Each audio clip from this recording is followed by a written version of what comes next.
Yeah, today I'm going to share some introduction about data reconciliation in process industries, and then I think in this example I will then move forward with not only data reconciliation, but also to how we use it for optimization, so what things change and so on and so forth. So this is more like an introduction, just to explain about the concept. So now suppose that we have a flow in like 1000 kilogram an hour, and then it is split into three outlet streams. And then in this very simple one, we have like a few model parameters. Means we know the split ratio from here, from the inlet to the first outlet, and then to the second outlet. And obviously to the third outlet is just like one minus these two, so which is zero point 0.5. So based on these split ratios, we calculate what the flow should be, right? Model variable. So we multiply this with that, you get 200, 300 here, and then 500 there. And then imagine that we have a plant data that we put here. So the plant data says it's 235 as opposed to 200, which is calculated based on this initial number. And then for the second one it's 380, and then for the third one is 455. So overall, when we sum all of these model variables, we get to the 1000, exactly 1000, because of these split ratios and because of the mass balance, right? And then but then the plant data, it says something different, so it could be like 1046, for example. Yeah, so it's just like it's not going to be like 1000 because of the error in the measurements, and then error in the yeah, the readings. So how does it work?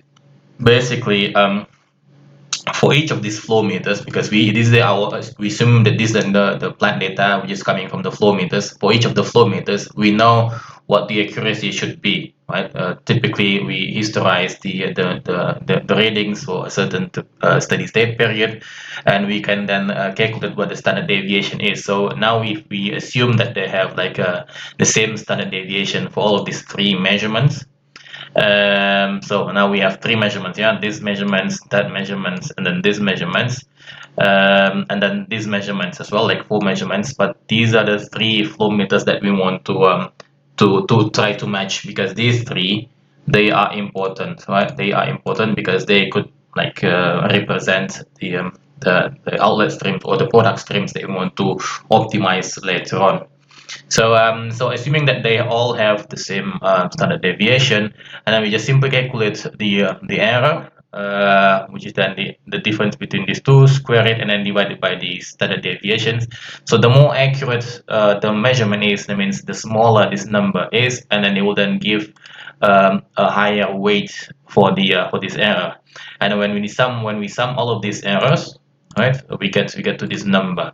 So this is basically the error that we want to minimize by moving these model parameters, right? So in this specific yeah, flow sheet, so we know what the model parameters are that are relevant to minimize the error, so that our model variables can match the plant data as much as it numerically can. So how do we do so? Um, we can then go to the data and then go to solver. Oh, I forgot to mention something about this offset. Offset is just simply a difference between model variable minus plant data is the offset. So that's the definition in this, right? So that's the offset. So this offset will be useful later on. I will come to that again. So how do we define it? So we define it as an I want to minimize the total error, right? We want to minimize it. So which variables that we can change? So these variables that we can change is these two, which is our like optimization variables or independent variables, right? While the model variable here, they are like the dependent variables. They are calculated based on based on these independent variables. So they are also, of course, they have like yeah, these numbers should be in between 0 to 1. So I put this, and then if I solve this, you get to something like this, right? So instead of like 0.2, it goes to 0.211. This guy is from 0.3 to 0.35, right? So in a way, this guy is it goes from so if I it goes from yeah, from 200 to 200 to 211, so it closes the gap. While this thing, it goes from 300 to 356, so it's also trying to close the gap. And then this one is then from 500, it drops down to 431. So with these numbers, the total error is then 326. So if I put the original number and then I compare, so it was like 1900, and then if I compare to the solved one, which is this number, so we get to this. So this becomes a lot more like representative of the data, right? So now suppose that, okay, we know this flow meters is, we know it's like fluctuating a lot, so we just simply like double the accuracy, and then we know that these streams here or these streams over there, it is a bit more accurate. So I put like a smaller number. So if we have this type of situation, I can then still calculate the same thing, right? Remember this 0.21, 0.35. We solve it and we get to a new number. Right, so it was 0.21, now it's 0.22, so it gets closer because you put more weight to this guy, and then this gets a lot lower because it is less important now. Still, we get this is then going to be gets closer to the plant data. This one is somewhere in between, and then this is, I think this stays as it is. So that's how this works in the data rec, right? But then how to make it wrong, right? How to make it wrong? So this can be like because these are like numeric in a way. It can go wrong if if we just simply incorrectly set relevant measurements. So what does it mean? Does it mean is that if we know, okay, so we have, for example, another set of data over here, right? So if we do it this way, so we say, well, I have this measurement as well. So that means if I do this, so I copy this, then copy that, so I have this, and then if I multiply it, yeah, and then this is then the error, right? So if I have this, so then I can then, okay, I have these flow meters, the fourth flow meters, and then I know it works something like that. Same accuracy, and then if I then want to try to minimize the error as well, and then what happens would be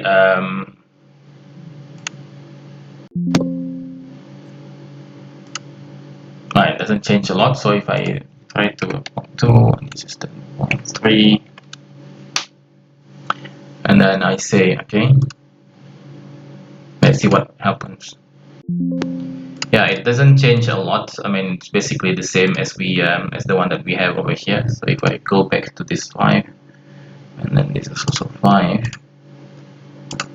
and I solve this, we get to the initial solution, and then it sticks over there. And then we can somebody can then say, okay, if I then put more weight over here, and then I solve this, now, well, it doesn't look like it's changing for some reason. Yeah, nonetheless, it's that could be an issue. That could be an issue if we have like so many. If, like, for example, if we like constrain it too tightly by having many flow meters they want to try to match, and then that can become a bit not easy to explain what the result is. And then the second one is then incorrectly set accuracy. Say, for example, if the yeah, depending on which of these flow meters, which ones are more accurate and which ones are less accurate, we can then set them incorrectly, and then that could lead to yeah, different accuracy. So, for example, if I put like I don't know, 10, and then over here is like I don't know, 8, and put more accuracy over here, and then we try to solve it, and we get something like this, and then this could be leading to incorrect results, depending on the actual behavior of the flow meters. So we can get things wrong. Right, so of course, with this very simple example that I see it, it's not that easy to make it wrong. But nonetheless, this is what happens. What I have seen in the practice. So what does it do then? Once we know what should the split ratios be on to match our plant data, the offset, like in this case, the offset is calculated accordingly, right? The offset is calculated accordingly.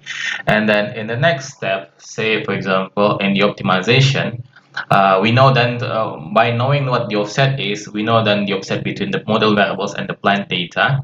And then we know we are later on we are going to then fix the offsets so that we can then move these split ratios in such a way that we can then maximize the production rates based on their price differences. Say for example, if we go here, so I get the flow in has 1000 still, and then the price is this, and then the cost is that much, right? So multiply the price by the flow, and then this offset is like fixed. So I get the original one, right? And then the plant data is then the model variable minus this offset, because model minus plant equals to the offset, and then we calculate now the plant data. So the difference between the plant and the model variable is going to be exactly as the offset that we got from the data rec, right? So I repeat, so in the optimization case, the offset would be a fixed number obtained during the data rec, so that the offset between the plant and the measurement data will always be constant when we move from data rec to the optimization case. And then I put the price here, so 300 for the product 1, 250 for product 2, and then 280 for product 3. And then looking at this very simple flow sheet, we can see, well, this is the most expensive one, second most expensive one, plus or the least expensive one, and then if we multiply them all, we get this total sales, and then minus this guy, we get this net profit. But then if we think in advance, if I want to maximize the net profit, that means I can then maximize this as much as possible, right? So model 1, so I want to make, like, instead of 0.21, it's going to be 1, because by putting this to 1 and then 0 here and 0 there, I would get to multiply the whole 1000 into 300. That's the maximum total sales. So when I do so what do I do here? So I want to maximize this net profit, right? Maximize, and then what are we going to change? Still the same independent variables over here, but just like in this case, I say both are like positive, but then this guy should be not more than 0.3 due to whatever reason, hydraulic whatever, and then this guy should be not more than 0.4, right? So when I do this, well, it's going to be not this is not going to be not more than 0.3, and then we know from this price setup, this we expect this guy to be 1, right, as much as possible. But then since this is max at 0.3, so what we would then expect this to be like 0.3, and then this is like the least expensive among the three. We would then expect, if we can only go to 0.3 here, so the 0.7 should go to here, because this is then the second most expensive product. So that's the expected results that we want to see. So if we solve it, and indeed that's exactly what we want to we are told to achieve, right? So maximize the product 1 to the maximum limit, which is 0.3, and then minimize this least expensive one, and then by doing so we maximize the second most expensive one because it has no limit, so that's 0.7. So this is then and then by using this, right, so 0.3 times 100, then times 1000 is that 300, and with the same offset we know that, well, if we do this, the plant data will be 323, right? So because in the beginning, the model variable is 211 and then the planet at 235. So if we increase this 2.3, this goes to 300, this goes to 300 plus 23, which is this, right? The same goes with this guy. So because we have offset of 0.23, so model says 0, but then the plan data is 23, and then the same goes with the stream number 3. So this is then the overall like a flow from the data reconciliation, and then and how we use this like tuned model, right? After data reconciliation is a tuned model now, and then how we use the tuned model to do the optimization. So that's how the variables are changing in these two